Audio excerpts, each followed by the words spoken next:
السلام عليك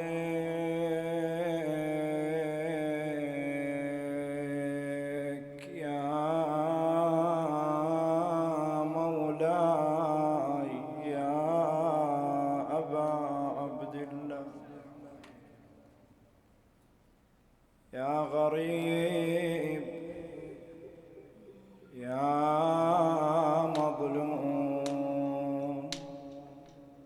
كربلاء، وإن أنسى لا أنسى ابن بنت محمد،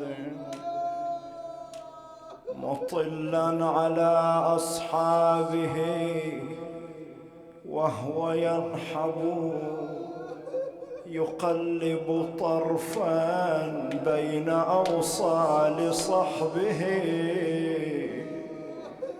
ويصفق كفا والمدامع تسكب. أحباي لو غير الحمى عتبت، ولكن ما على الموت معتب، ينصار لولا الموت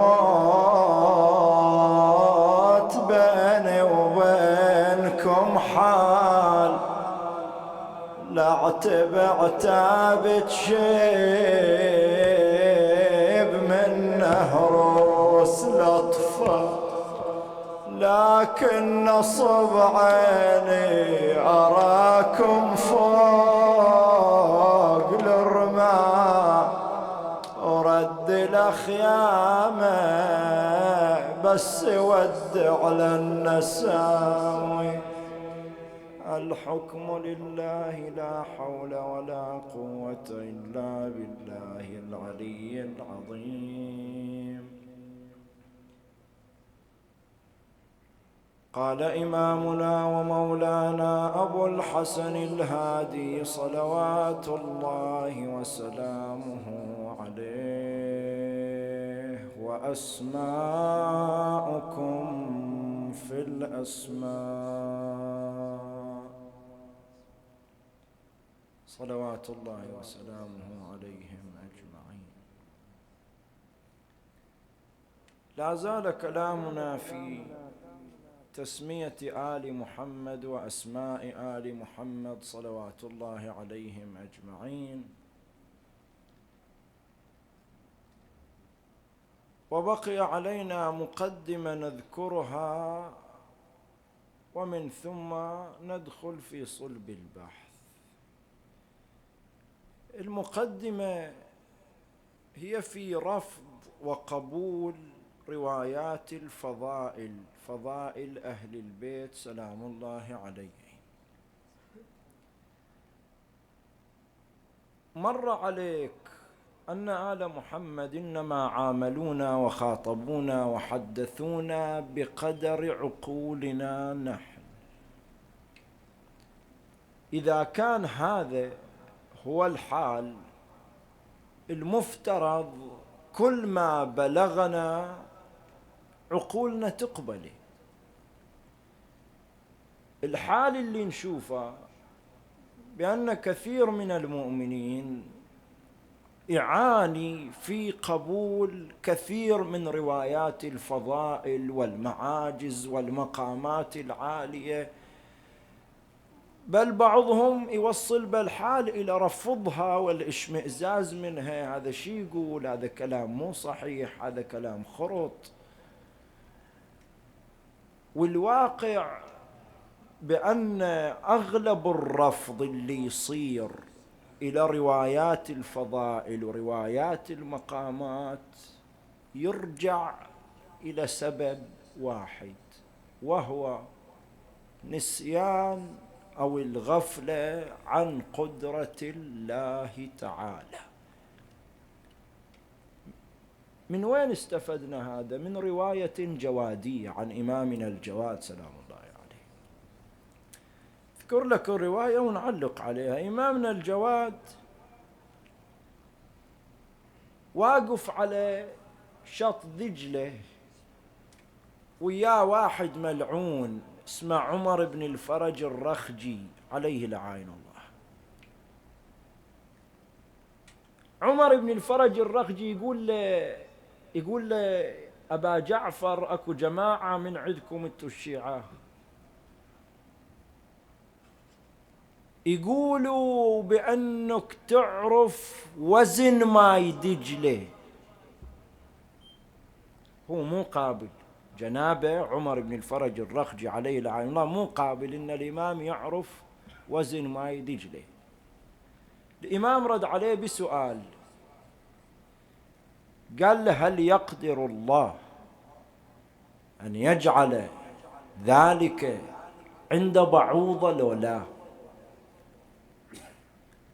إن قال لا عنده مشكلة في التوحيد نروح نصلحه وياه من فوق. قال لي إن الله يقدر، الله قادر ينطي هالمعلومة بعوضة. قال للإمام وأنا أكرم على الله من البعوضة.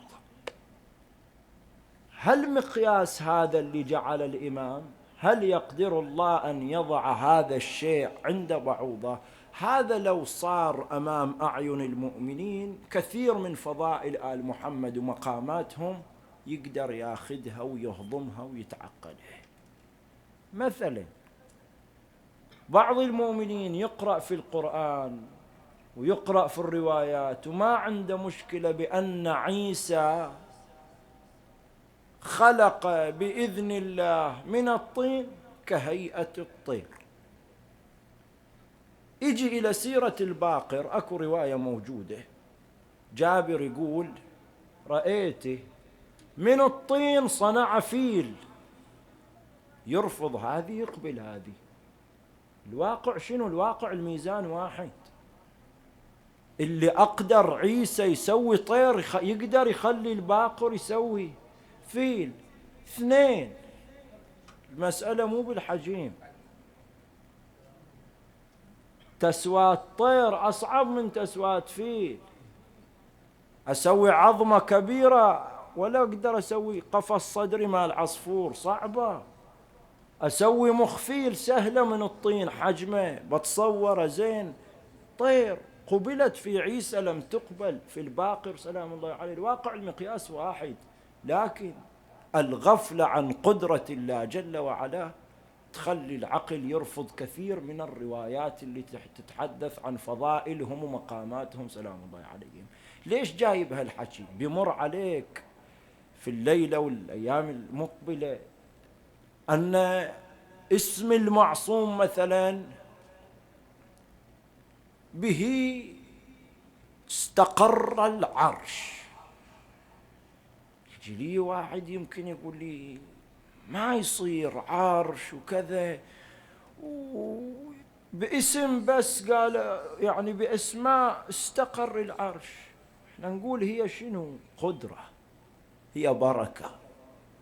الله اللي خلى ملك يقدر يحمل عرش بمنطوق القرآن قادر يخلي هالقدرة في اسم لو لا؟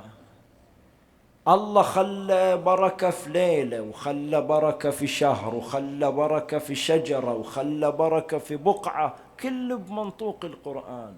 هذول أكرم على الله من أسماء آل محمد سلام الله عليه؟ لا، القادر الرب هو الرب، المنعم هو المنعم، المتفضل هو المتفضل. بل أزيدك،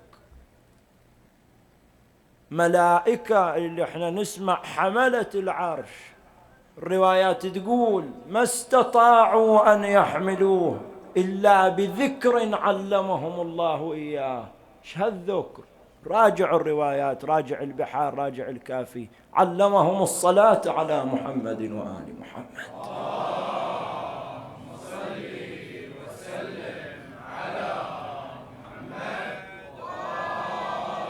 هذه مو صعبة. الله خلى قدرة في الملك، القدرة ما تشتغل إلا برمز. قول الرمز، قال الرمز تعمل القدرة. أمور تعقلها مو صعب، بس الإنسان يحتاج يتأمل من المعطي ومن المعطى، يرى بأن كثير من فضائلهم أمر يتعقله العقل. بل هذا هو ما يناسب فضلهم سلام الله عليهم. هذا التمهيد يسري ويانا إلى آخر العشرة إن شاء الله. إنجيل البحث في منشأ أسماء آل محمد سلام الله عليه. الاسم شنو؟ قالوا الاسم من السمة. الاسم من السمة يعني شنو؟ إذا واحد طبع على شيء يقولوا فلان وسم الشيء. الغنم الأول يجوها ليش؟ يوسمها تتميز عن غيرها من الغنم، علامة. الاسم من السمة يعني الاسم علامة، متى ما قيلت دل على المسمى. عناية الله جل وعلا بآل محمد جعلت لآل محمد أسماء هي أفضل الأسماء.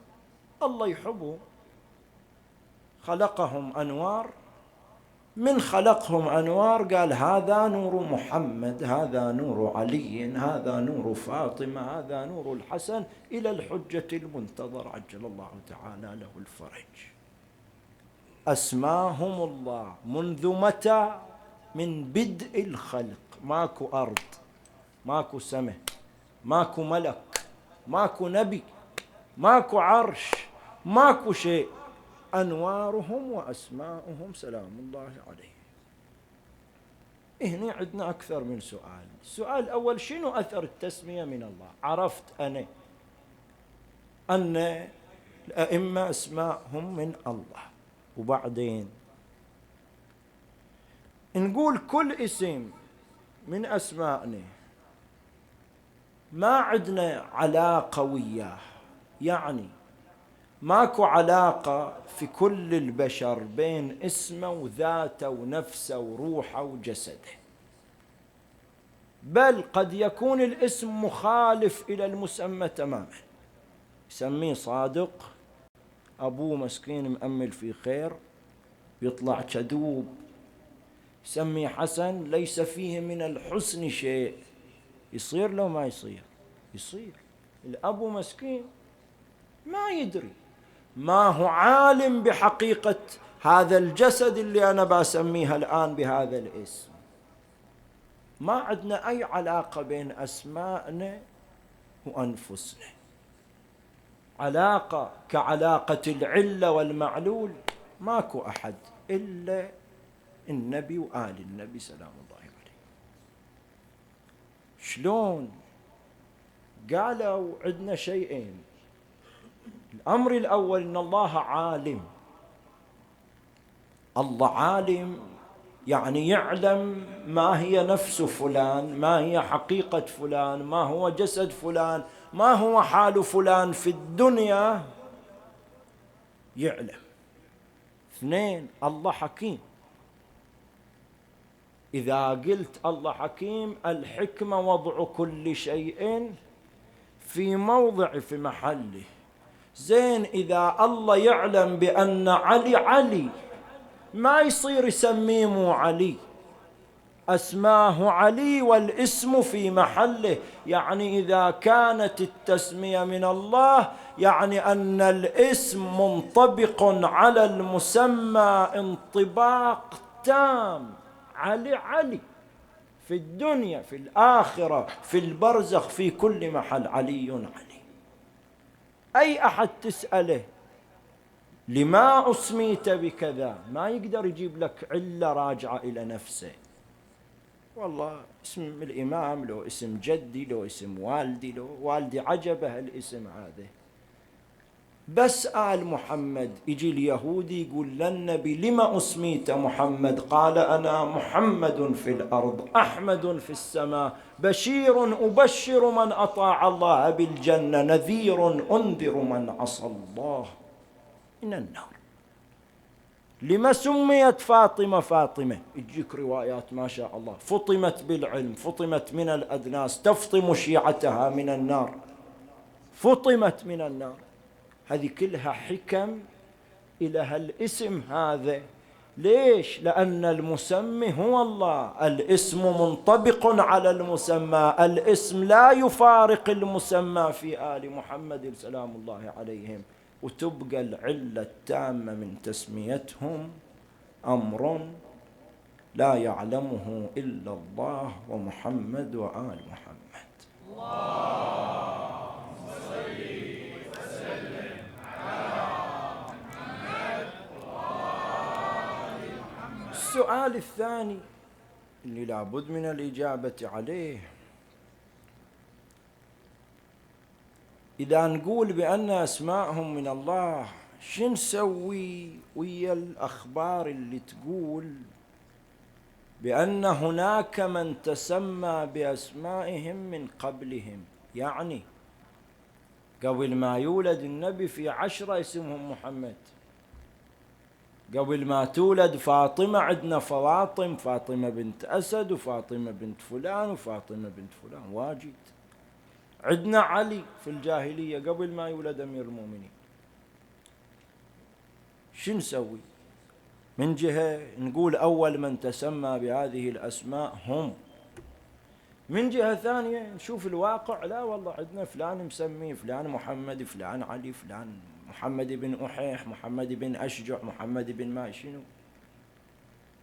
شلون؟ قالوا الجواب على هذا يعرف بمعرفة السبب اللي من أجله تسمى الناس بمحمد وبعلي وبفاطمة وبحسن وبحسين. شنو السبب؟ كتب الفريقين شيعة وسنة الكل يقول إنما تسموا باسم محمد لما علموا أن نبي آخر الزمان اسمه محمد. اللهم صل وسلم على محمد. من وين علموا؟ ما بعث الله نبي ولا أنزل كتاب إلا وفيه أسماؤهم كلهم.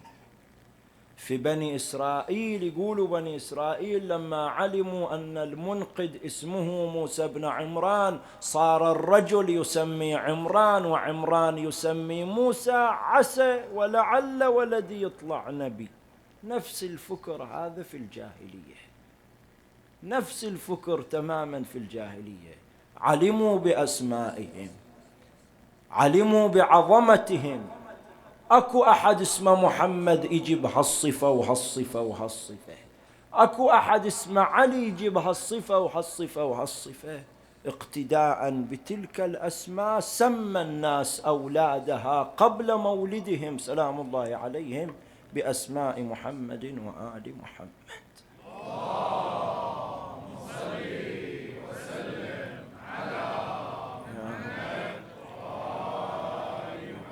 السؤال الأخير، نقرأ في بعض الروايات أن جبرائيل نزل باسم حسن وحسين وزينب سلام الله عليهم، وأن عليا سمع اسمه أبو طالب وفاطمة بنت أسد منادي من السماء نادى واسمه من شاهق علي، اسمه علي. النبي عبد المطلب يقول رأيت رؤيا، وبعض الروايات تقول أوحي إلي.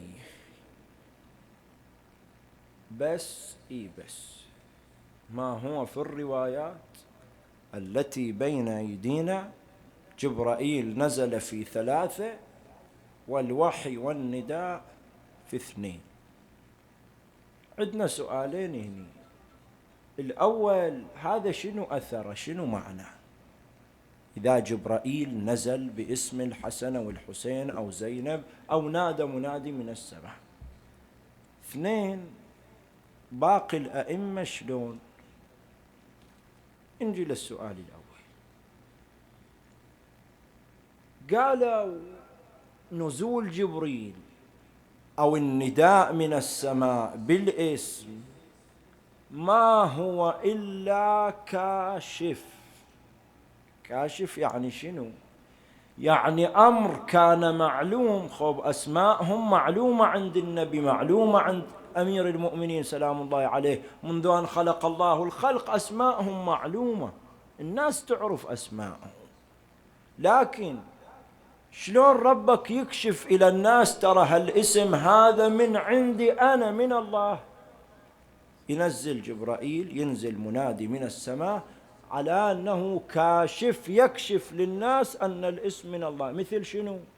قرآن. القرآن كله في صدر محمد صلى الله عليه وآله، لكن مع ذلك ينزل جبرائيل كل مرة بآية إلى أن اكتمل القرآن، الكل يدري القرآن كلام الله جل وعلا، تجري الأمور على ظاهرها. زين، هذا إلى غاية. الروايات ما عللت، لكن ذكر في سبيل الاحتمال، في إطار الاحتمال.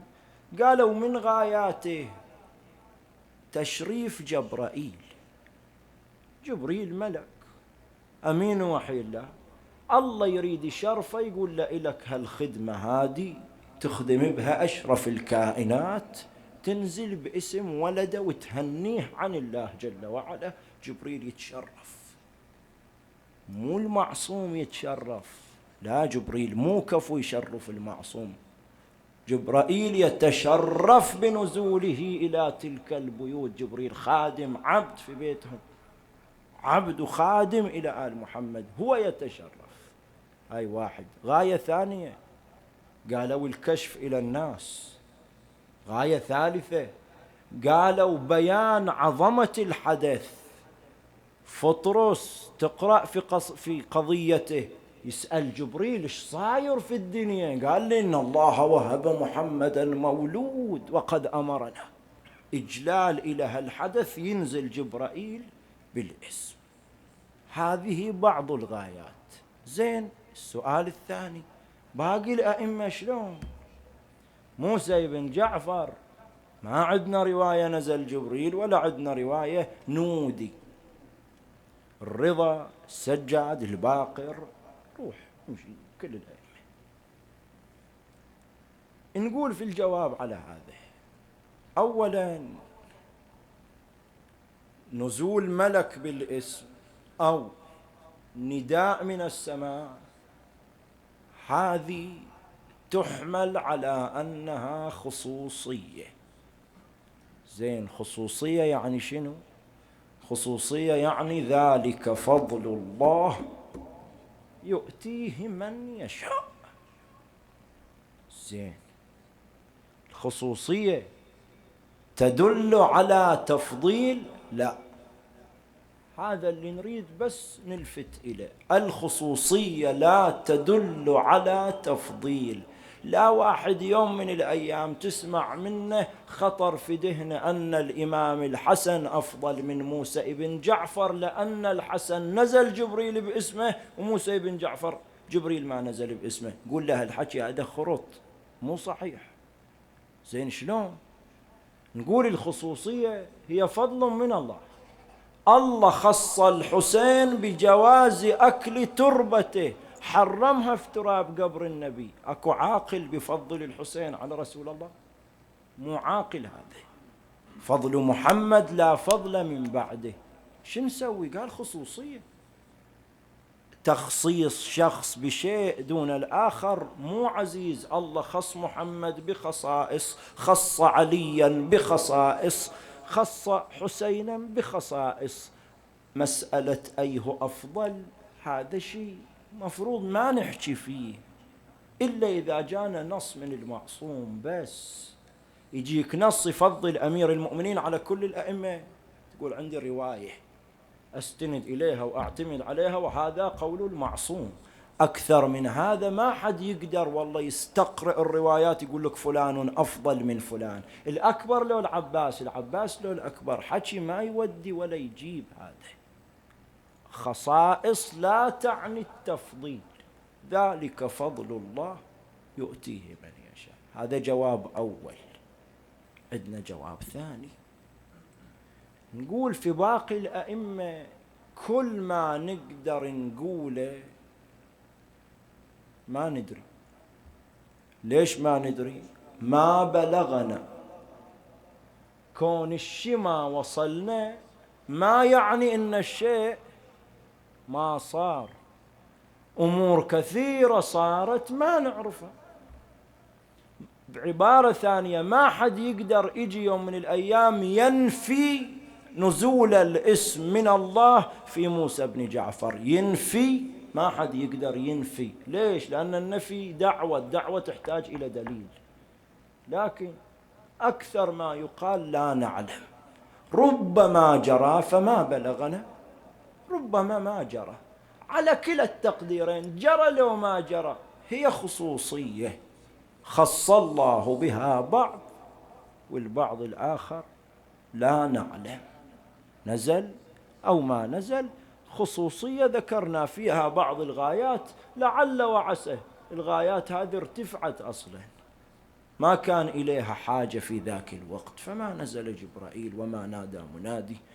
ثاني شيء، إذا الصادق سماه كأنما هو الاسم من الله، هذا ما ينفي كون التسمية من الله. قلنا نزول جبريل كاشف، مو هذا بدء التسمية. بدء التسمية وهم أنوار، وإنما تلك خصوصية.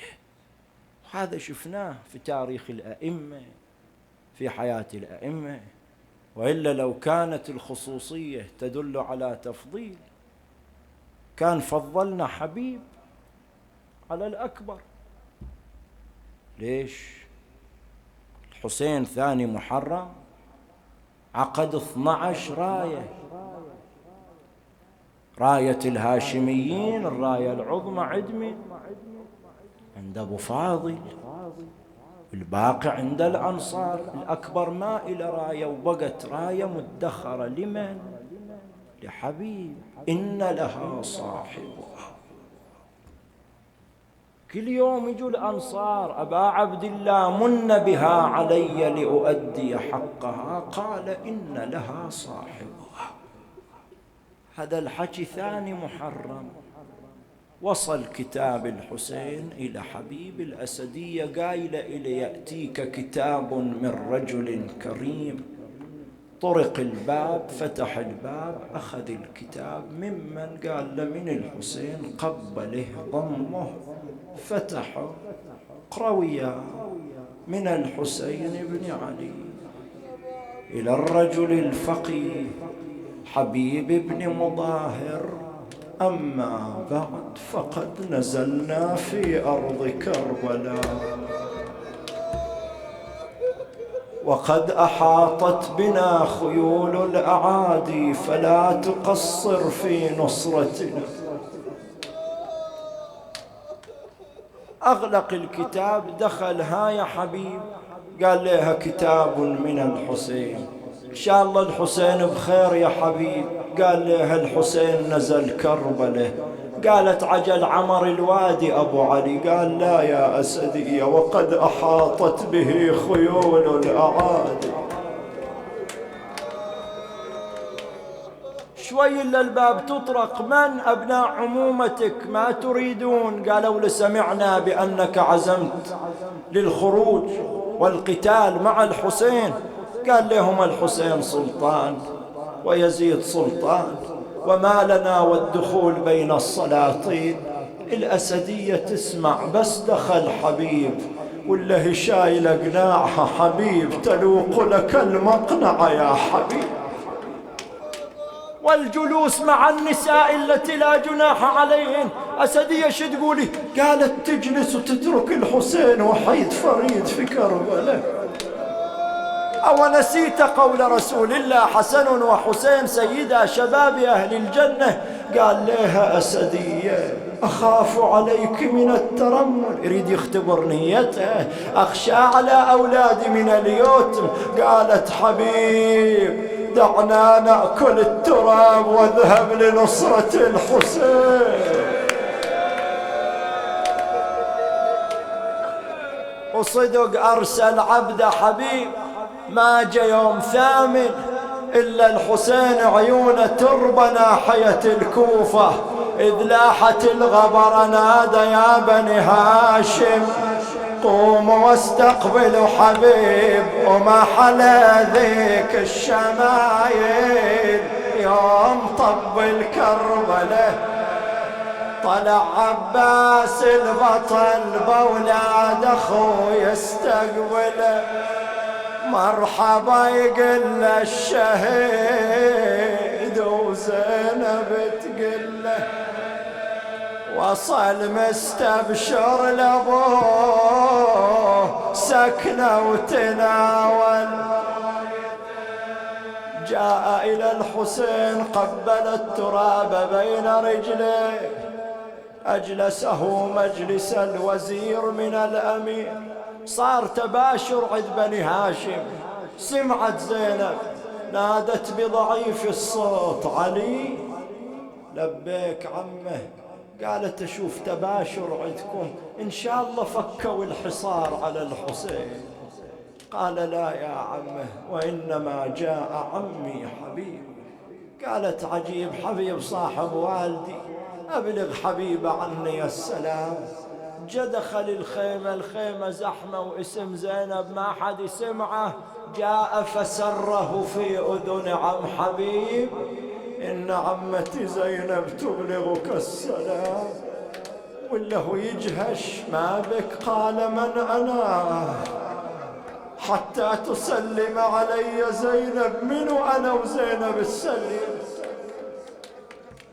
أبا عبد الله من علي أن أرد سلاما. قال له أنت منا يا حبيب. جاء حبيب يمشي الهين وقف على باب الخيمة. السلام عليكم يا بنات رسول الله. من؟ حبيب. قال عبدي شو خادمش حبيب؟ قالت وعليك السلام عمي يا حبيب. يقولوا ما اسمع اسم زينب الا هو ينخ على التراب، دموعه تجري ويحثي التراب على راسه. والله حسرة في قلب الحكي. ثامن محرم حبيب تصور زينب بعد يومين وش حالها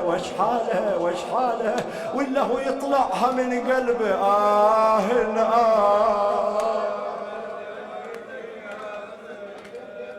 يوم تحملي على بعير ضالع وكأني ما يستاهل الصرخة برأس حسين على رمح طويل،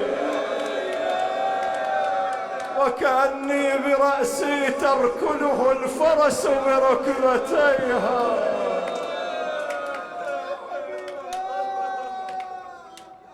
قالت حبيب بذاك أخبرني ابن والدي، وليتني عميا يا حبيب، ليتني عميا قبل هذا اليوم يا حبيب.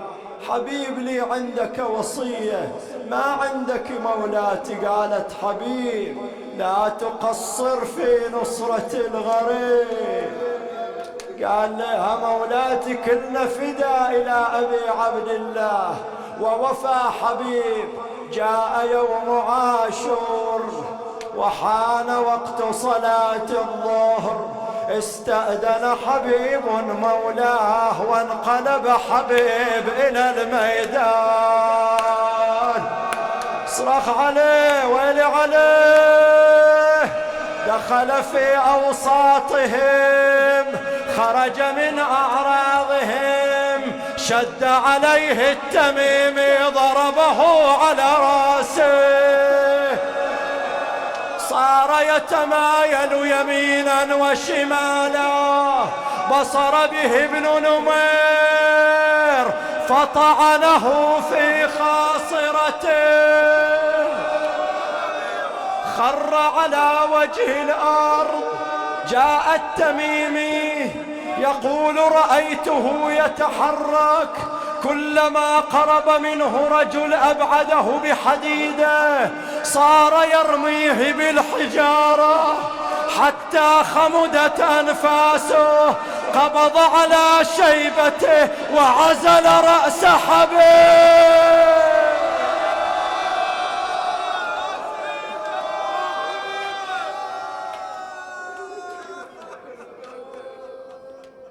طاح من صهوة الجواد ويح قلبي على الثرى،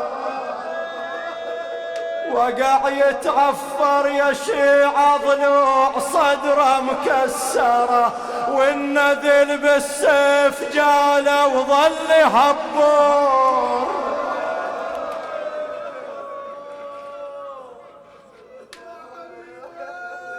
الفجعة عند ابو علي